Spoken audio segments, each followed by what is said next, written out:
What's going on, guys? This is the illegal defense. We're going to jump into it. First off, we have some college football that we're going to get into. A lot of big games. We're going to start off with the biggest game of the year so far in this Tennessee and Alabama game. Yeah, and this one, game of the year type of, I would say not game of the year hype, but still some pretty big hype coming into this one. Only a 9 point spread for as Alabama as the favorite going into Knoxville, a Tennessee team that carrying over their you know progression and um, putting up big numbers and things like that, have it rolling, showing consistency really since mid last year. And yeah, this Tennessee team, man, they were ready. Their stadium was rocking. Yeah, that Um, stadium was crazy. it was just a great game, top to bottom.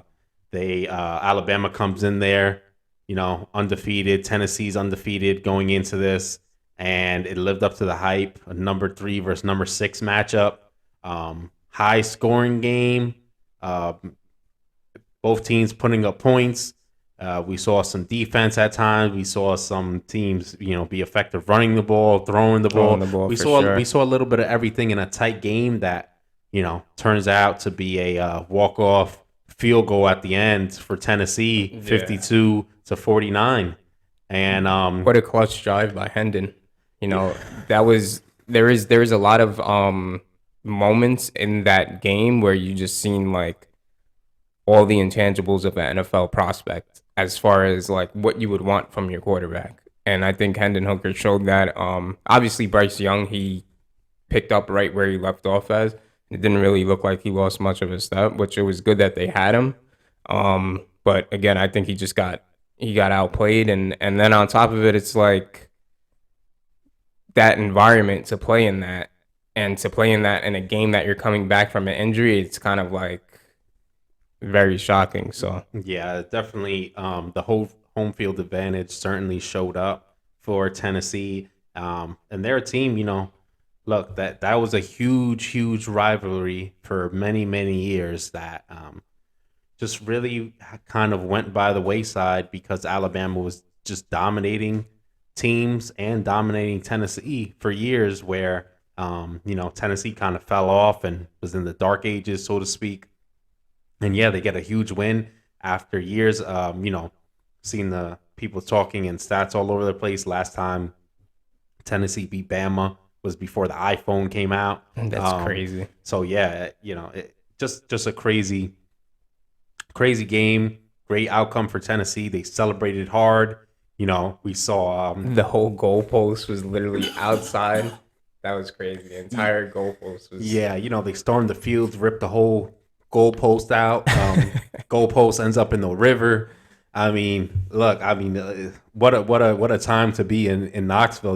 They what a great night. It kind of reminds you of like that App State victory earlier, and Nah. really just shows, look, that game showed everything what's good about college football: the high scoring, Yeah, the way the the environment offenses goes, is. the great environment, the field I'm storming, the sure, like, celebrations after. yeah, I'm sure after the celebrations are probably crazy in Tennessee. Yeah, there's no place on the world that partied harder Right, than then Tennessee, because it yeah. was like a national champion. You just knocked off Bama Uh, and Nick Saban at that. It's like, and that's a huge rivalry that they've been just losing and losing and losing. And a lot right, of people don't remember how big and how important that rivalry was. And, for game day to go there, right. Peyton Manning in the house. And That for Peyton to see that, it's probably yeah, just crazy, crazy. yeah, It's probably nostalgic for him as well, just because the whole obviously he played there. So, yeah. but again, it was a great game. It was nice to see two quarterbacks really go at it. I like Hendon Hooker a lot. I think he's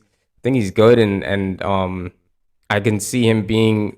I don't know if he would be like a superstar in the NFL, but I can see him being a solid quarterback in the NFL so far. Yeah, and he certainly knows that offense front to back. I mean, look, he benefits a lot from that explosive offense that Josh Heupel runs, and he runs it to perfection. I mean, he puts up crazy numbers in it, and certainly takes advantage. Has the arm and the arm talent to make all the throws. And surprisingly enough, Tennessee comes in this game, and Alabama, threw more passing yards, 455 to 385.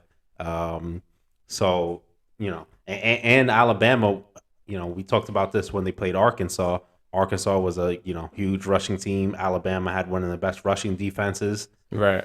Tennessee comes in and runs for 182 yards on them, running for more yards than Bama in this game, right? So if you would have thought before the game that Tennessee was going to run for more yards than Bama, I mean that'll probably tell you all you need to know with the way Alabama's been able to run the ball and kind of lean on Jahmyr Gibbs as kind of their number one option this year. So, Right. yeah, but look, like we said, a great game of the year type of game here. Something that we'll be talking about for a while and really years to come, right? A rivalry game like that finishes that way. Every year when Bama and Tennessee play each other, they're going to be That's gonna be flashing back to something. this game for Yeah, for years. sure. So yeah, amazing game, and like we said, it kind of embodies everything great about college football here.